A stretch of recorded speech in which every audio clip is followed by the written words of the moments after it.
Thanks for joining us on episode 1575 on the Inspired Stewardship Podcast.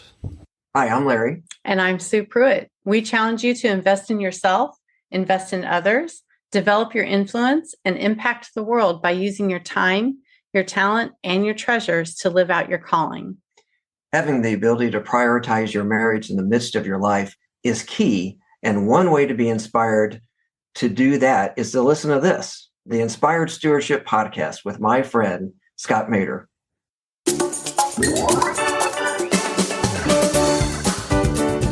When we started into this entrepreneurial journey, as Larry said, at first it was just him. He kind of did his thing for a while. And then when we started working together, I think for us, the biggest surprise and what became a challenge was that we had very different ideas about what life was going to look like once he came home and we were doing this business together. Welcome and thank you for joining us on the Inspired Stewardship Podcast. If you truly desire to become the person who God wants you to be, then you must learn to use your time, your talent, and your treasures for your true calling. In the Inspired Stewardship Podcast, you will learn to invest in yourself, invest in others, and develop your influence so that you can impact the world.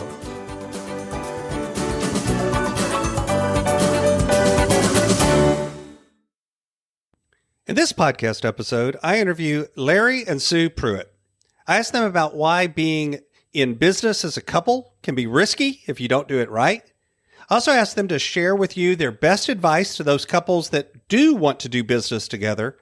And Larry and Sue also share why it's so important for couples of any type to communicate and dream together.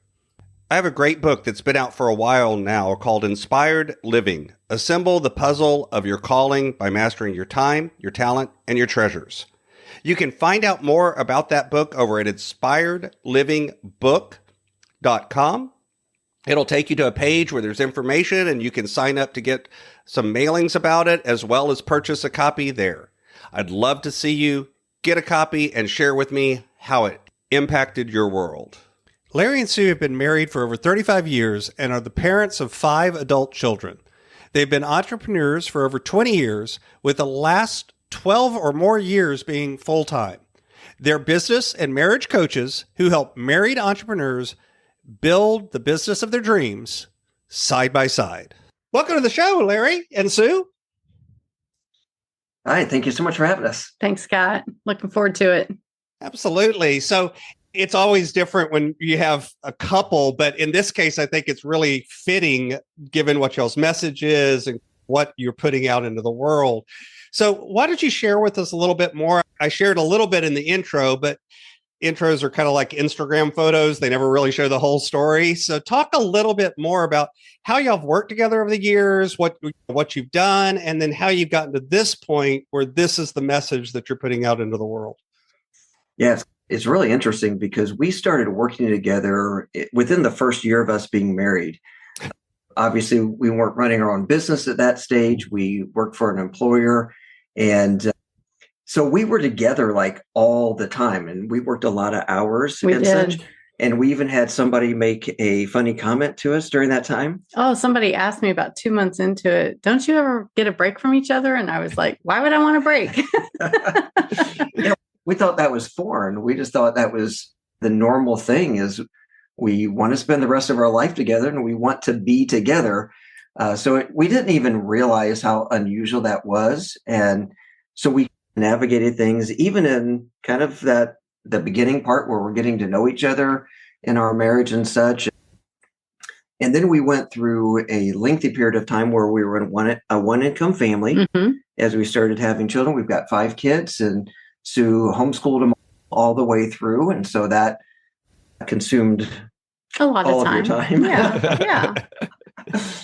And then at some point, it's been about 21 years ago that I actually had a little bit of extra time on my hands, which was a weird situation. I had a job that I was working full time that was about 30 hours a week, which they don't make those type of jobs anymore, I don't think.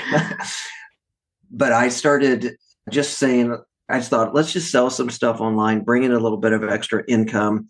And so at that stage, it was all me doing it because Sue was just so busy with the kids and homeschooling. And then about 13 or so years ago, we decided that we wanted to make this full time. And that's when Sue took over the business at the beginning. Right. We had decided that we wanted to bring Larry home from his day job if we could. And I discovered another e-commerce course that I felt if we did that we could earn enough to bring him home. And so I started that business in that fall of 2012. And then in February of 2013, Larry came home and we started working it together. And we've had different iterations where one of us is more in charge of it, and then the other one, we've gone back and forth. We've shared a lot of responsibilities and navigated ourselves to the point where we really knew what we were doing. And we're able to, a big catalyst for us, or a big reason for us to want to go full time, was we wanted to show our kids that there was more than one way to do life. And we made that change, and Larry came home and we started showing that to them. And so they got to see life in 2 segments, and it was really a joy to do that. And then through all of that, we taught other people how to do what we were doing. And in the course of that, we coached several couples. And in the course of that, we realized, okay, marriage has always been a big deal to us. Let's marry the business and the marriage coaching. And so that's how we've come to what we're doing today. So I definitely want to unpack some of that a little bit more. But before I do that, one of the things I like to highlight on the show is that intersection between our faith journey and our life journey and the decisions we make around business and all of the other components of our life. Because I think so often we try to separate them, and yet they affect each other. So for y'all, how has your faith journey affected the decisions you make and the journey you've been on? Yeah, I think that it's been very impactful for us. Our faith has. And when we made the decision, actually, even to homeschool our kids, and I know every family's got to make their own decision on that, but we really felt called to that. And so that therefore meant that we were going to be a one income family. And we knew that was a financial, that could be a financial challenge for us. And so we were making decisions pretty early on in our marriage that were completely dependent upon our faith and what we felt like the Lord was calling us to do. And so then as we went forward with that, there was a moment where I was working the day job and I was working long hours, and I was not seeing the kids at all, like from Monday through Thursday. Friday was a shorter day generally. And so I would see them Friday for supper. And there was one particular evening even that I was coming home from work. To be honest with you, it was the winter time. It was dark. It was when I was going to work. And when it was dark, I was coming home when it was dark. I didn't even know what time of day it was. It was that kind of a disorientation was going on. And as I was driving on the road, I was thinking, what time is it? What's going to be going on when I get home? What am I going to be walking into and such? And I went by a bank that had the time and temperature thing, and it said 9:35 p.m. And I just thought to myself, what in the world am I doing? What kind of a dad am I right now? What kind of a husband am I? What kind of a Christian am I in doing this? And I know that there are seasons of life where you have to do certain things to provide for your family, but this had been going on for quite a while. And I just realized the kids are going to be in bed. Supper has been, it's gone several hours ago. It's in the refrigerator. I missed out on that opportunity. And I just thought, what in the world am I doing here? I've got to make a change. And so that was a very strong moment of intersection for me of, I say that I'm wanting to be a loving husband. I'm saying that I want to be a great father, but I'm not there. And so I need to make a big change. And so entrepreneurship for us was that opportunity to make that switch. One of the things that is said a lot around business is when you have a partnership, and here I'm not talking about a marriage partnership, I'm talking about a business partnership, that always, I don't want to say always, that often can create problems, often around communication, around clarity, around whose job is that, and oh, this person's working harder, and but oh, you're getting all blah blah blah, whatever it is. And how do y'all see that you've managed to look at it a little differently, because you do have a marriage partnership and then you also have a business partnership? What do y'all see as the balance between those, or how you negotiate those to manage to help both work, if that makes sense? It's so interesting, Scott, because I think that when we started into this entrepreneurial journey, as Larry said, at first it was just him. He did his thing for a while. And then when we started working together, I think for us, the biggest surprise and what became a challenge was that we had very different ideas about what life was going to look like once he came home and we were doing this business together. And we didn't realize that we had different ideas and different expectations. And so he came home and he started doing what he thought he should be doing. And he started not doing what I thought he should be doing. and it became, this tension developed, and we started feeling this, I don't want to say animosity, but a disconnect between the two of us. And finally, one day, I was like, okay, something's got to change, because this is not working the way we thought it was going to. Obviously, I'm not getting to experience what I thought I was going to get to experience. He was thinking I'm not experiencing what I thought I was going to experience. And we just assumed, since we had a great marriage, that this was going to be really smooth. And one day I just came into the home office and I sat down and I said, okay, listen, we have to talk, because I'm about to break. And so we need to change some things here. And that was the moment that we had a really transformative conversation between the two of us about, okay, what is this going to look like? And what are you thinking this is going to look like? What are you thinking this is going to look like? How can we meld these two things together and make things begin to work? And fortunately, that happened just a few months into our journey. And that really helped us navigate the rest of the journey pretty well. Yeah, and that really helped us with some key words that you hear a lot, like boundaries and roles, things like that. We just had not established any boundaries as of yet. And we realized that we needed to do that. And then we needed to figure out who was going to do what.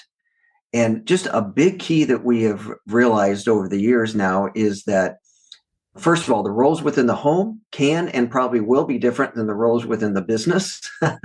And sometimes you don't know which hat you're wearing. So you've got to figure that out and make sure that that you're both on the same page. And what kind of a conversation are we having here? Is this a marriage conversation? Is this a parenting one? Is this a business one?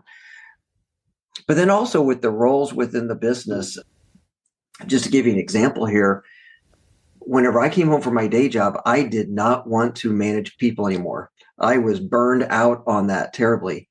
And so that kind of became a problem for us, because we didn't build up the business very quickly because of that. And that really stunted our growth. So then we realized that mistake. We realized we do need to add a team here, get some help. As we started doing that, then I just started managing the team.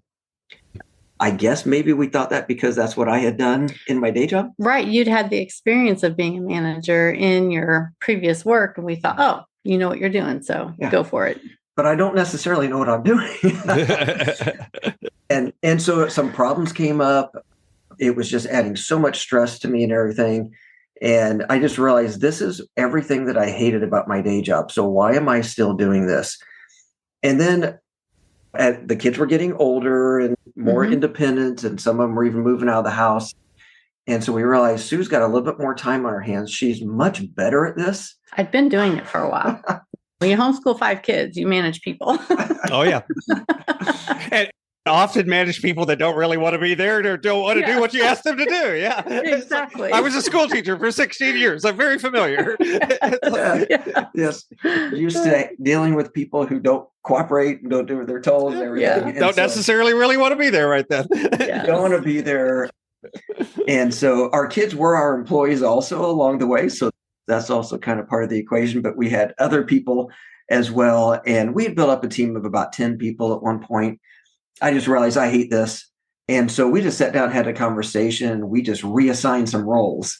And so Sue took over that end of things. And it just really, it took a lot of pressure off of me. I was no longer doing something that I'm really not designed to do. Sue was more in her lane. And it was just this beautiful thing. I'm like, why didn't we do this several years ago?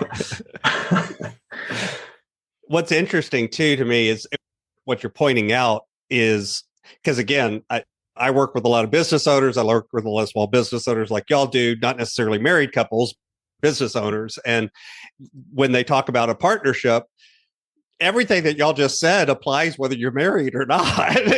Because quite frankly, if you're in business together, you're married in a way. Maybe not the same way.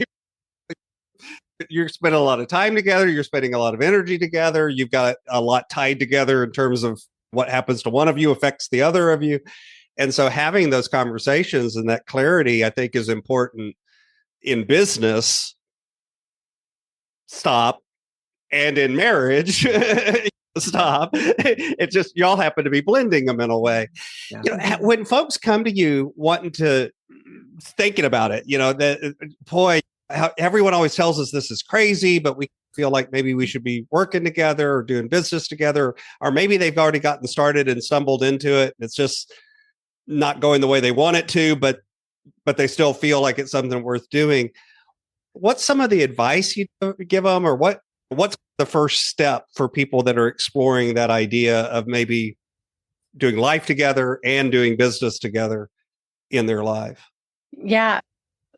We oftentimes start with, who are you as a family and what is your mission in life? In fact, one of the first exercises we do in our program is creating a family mission statement. Some people have probably already done that, but many people that we run into have not. And we were blessed to have that cross our path many years before we even became entrepreneurs. And we had a family mission statement from the time our first child was very young. And we've tweaked it over the years. We've changed things about it. But when you create that mission statement, we have a whole procedure that we go through. What that does for you as a family, as a business, as a couple, it sets up the boundaries. It tells you what, we like to use baseball analogies a lot because we have baseball fans in the family. And the foul poles on the baseball field, they let you know what's fair and what's foul. Mm-hmm. And if you look at a baseball field from the top, it's oftentimes kind of part of a circle, and the field itself is a pretty small part of that circle. And so what lands in bounds or in fair territory, that's the stuff that it's okay to pursue. But the things that fall outside of that, those are the things that you should let go, at least for now. Maybe not ever come back to them, but that's one of the things that we do. And when you have a really clear idea of who you are as a family and what your goals in life are, and you've talked about those and you've laid those out together, then making big decisions like, do we go into business together? What business do we pursue together? How does that look for our family? All of those things have a framework to fit into. And so that is something that without a framework, you're feeling your way through, and that can work, but you're a lot more likely to be successful if you have a good framework to work with. Larry, coming at it from your point of view, as somebody who you worked outside of the home, you had all of those things, you had a business life, and you mentioned earlier there was part of your day job that you didn't like and parts that you like. Coming home to do business with your partner, what's better about that? And then what is still the things that, aren't necessarily always the best part of the world whenever you're going to work in the morning, so to speak? Yeah, there's so many positives that I could focus in on. And really, there is such a deeper connection that we have as a couple because of the business. It's any entrepreneurship journey, it's a roller coaster ride.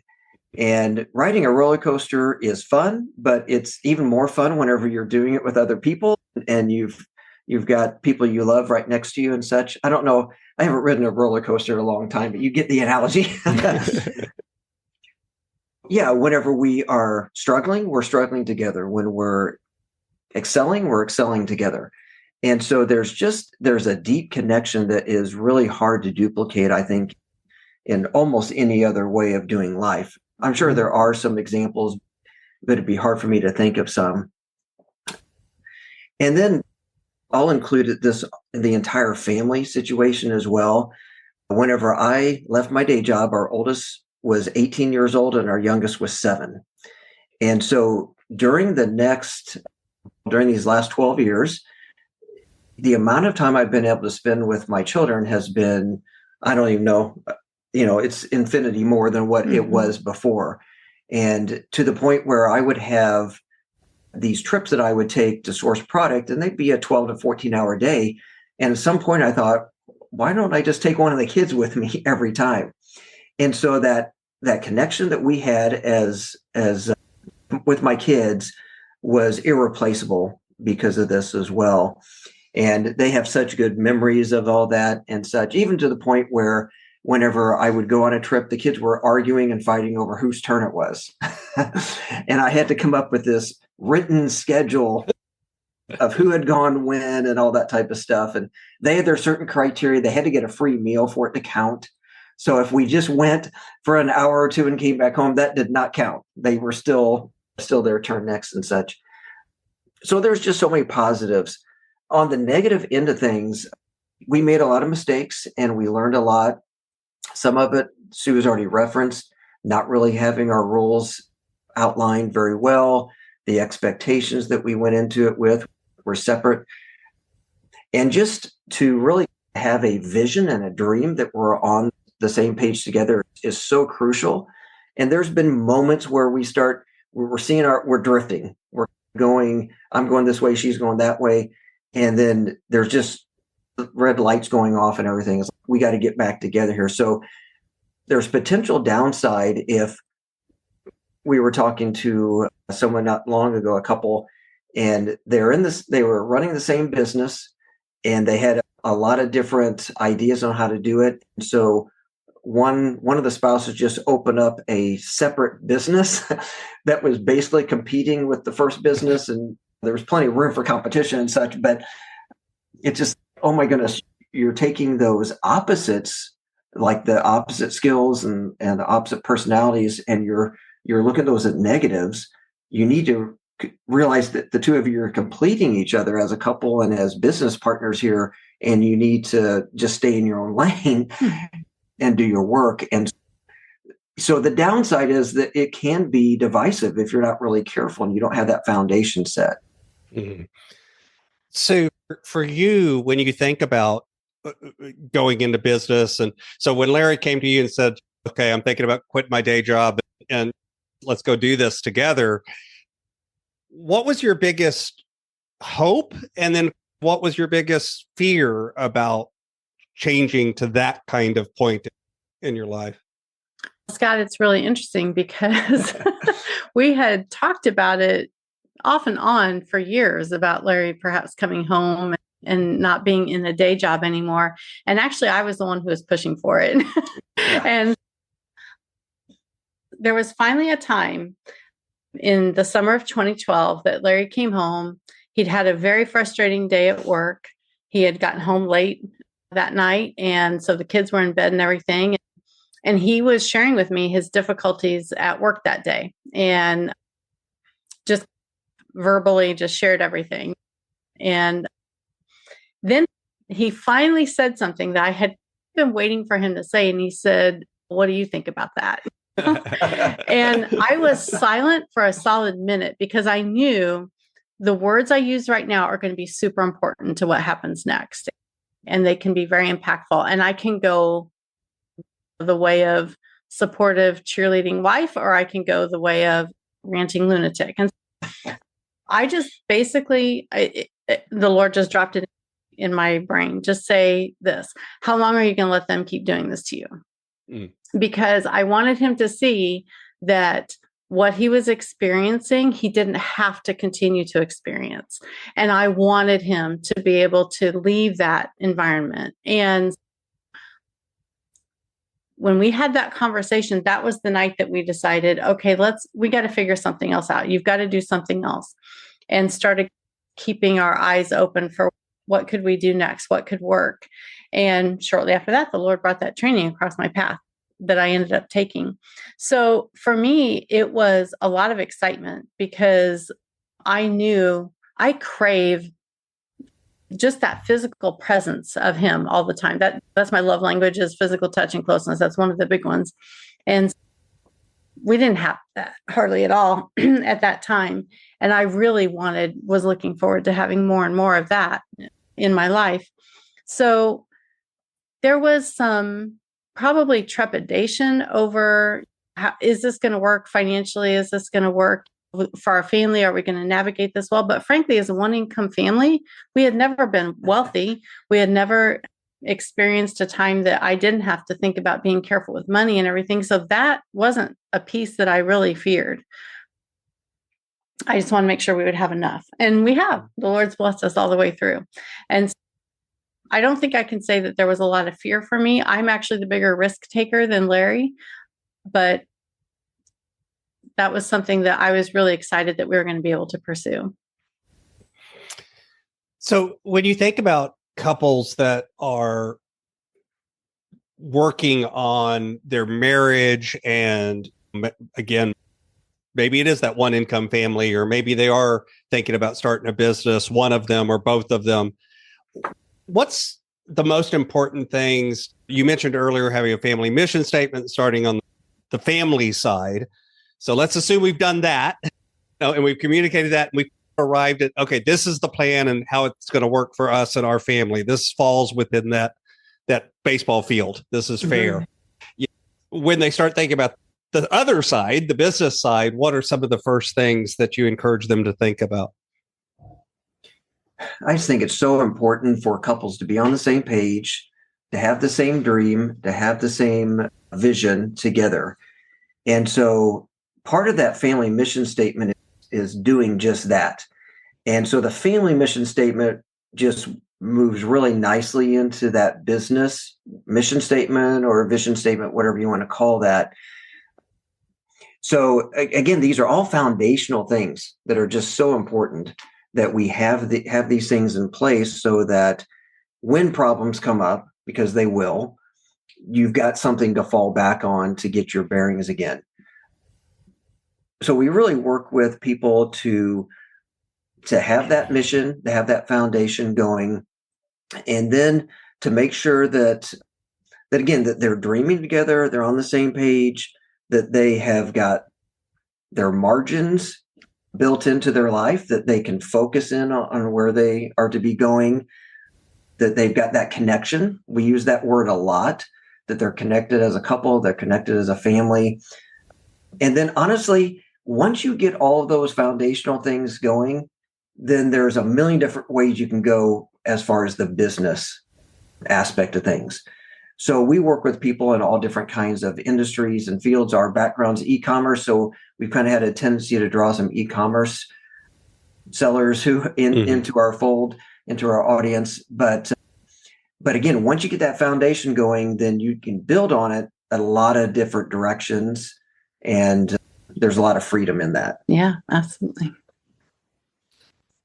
I've got a few questions that I like to ask all of my guests, but before I ask those, is there anything else that the two of you would like to share about the work you do, working with couples and entrepreneurs as coaches and as guides?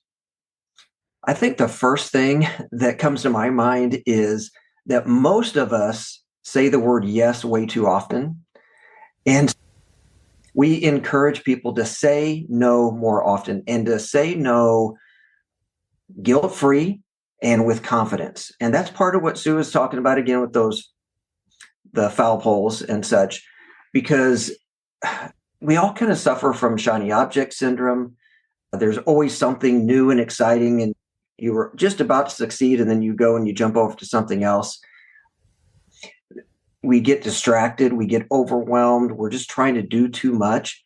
And so I just want to encourage people to really be selective and to be careful about what you're saying yes to, because there is a cost that comes with that. Again, one of the things that we have really started doing recently is we've taken our mission statement, we put it into an AI tool like ChatGPT, and we've got this list of these prompts that we use now. And ChatGPT can't make decisions for us. It can't rule our lives, but it can really help us to think through some different things. And so anywhere from just simply going and helping somebody with something, we want to do that. We want to be helpful for other people, but we have to realize that it costs us time, it costs us energy, and is it going to help us to continue on towards our mission? Just encourage people to feel that freedom to say no without being a jerk, without being unfriendly or whatever, because there's times where you do need to say yes to things that aren't going to make you money, for example. There are a lot of times where we serve in that way, but we have to be selective about it and we have to be careful about it. Yeah, and I think that quick way to say that is to say no to everything that's not exactly right for you right now. And so saying yes to only the best things. And when you can get to that point, that's when you reach the level of you're living out exactly what God has made you to do, what you are wanting to, the purpose you want to fulfill your life with. That's just a quick way to say it. Yeah. So one of the things I like to ask all of my guests is, my brand is Inspired Stewardship, and I run things through that lens of stewardship. And yet I've discovered that's one of those words that can mean a lot of different things to a lot of different people. So for y'all, when you hear the word stewardship, what does that word mean to you? The first thing that comes to my mind is the management, the responsibility to, a lot of times we think about money, to manage and to use money effectively, but not just money, skills, abilities, talents. And in our situation, just as a practical way of answering this, for example, Sue is an extrovert, I'm an introvert. All right. So I don't like necessarily to be recorded whenever I'm talking, like what we're doing here today. This is out of my comfort zone. But I believe that I need to steward the passions God has given me, the talents, the abilities, the time, the energy, everything, and to convey the message that He's laid upon my heart. And in our situation, we are passionate about encouraging and challenging and cheerleading married couples, and in particular, married couples who are doing business together. And so that means, to be a good steward, I need to step out of my comfort zone, and I need to come on your podcast here, and I need to do other things, even being up in front of people live and such. And just recently, I've decided I actually enjoy public speaking. I've made that decision, and partially just because I have this message that God has given to me, I need to be a good steward and to share that with anybody who will listen. Yeah. I don't know, Scott, if you remember the movie that came out many years ago called Chariots of Fire. In that movie, there's a conversation. Yes, exactly. Now I'll probably get a copyright strike because of the music. Oh, no. I'm kidding. I don't think my humming will be mistaken for the real thing. I'm pretty good. Fix it in post. I think I'm safe. But there's a conversation in that movie between Eric Liddell and his sister. And Eric was a runner. He was an Olympic runner. He was the son of missionaries. And his sister was upset with him that he was running and not leaving for the mission field like she thought he should be doing at that moment. And he says to her, God made me for a purpose for China, and I'm going to go. But He also made me fast. And when I run, I feel His pleasure. And if I do not run, that is holding His gift in contempt. Mm-hmm. So I think that stewardship means you take everything that God has given you. Every good gift comes from above. You take everything God has given you and you use it well, and you use it for the purposes that He has laid on your hearts. And that's when you're a good steward. Mm-hmm. So I've got a question for both of you. And Sue, I want you to start on this one. And y'all may end up with the same answer, but I still want to hear both of you.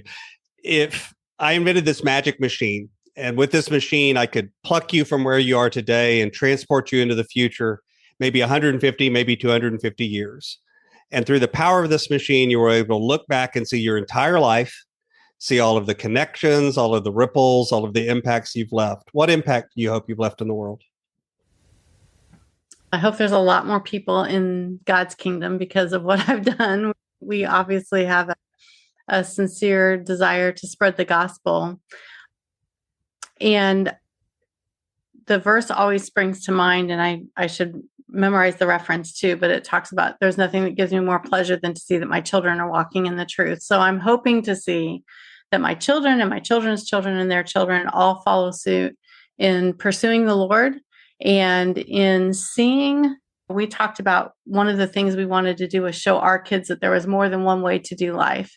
And our kids are doing life in different ways. We've got some that are more entrepreneurial, some that are more employee minded, some that are doing different things.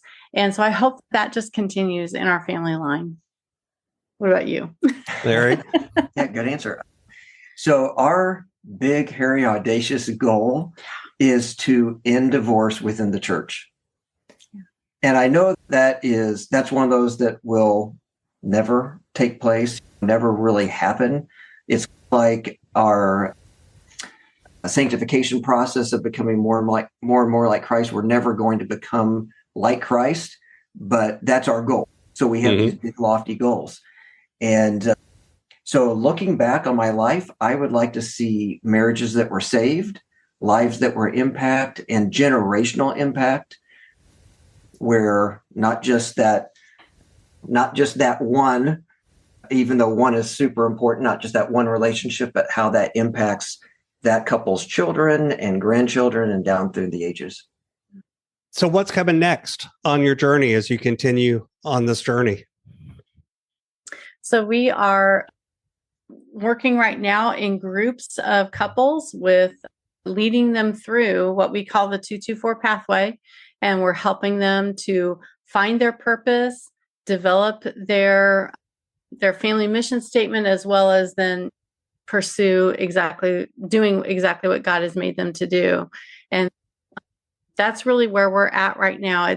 That kind of was born out of seeing couples in business together and seeing how the pressures of the business affected their relationship with each other. And we want to help them thrive in both business and marriage.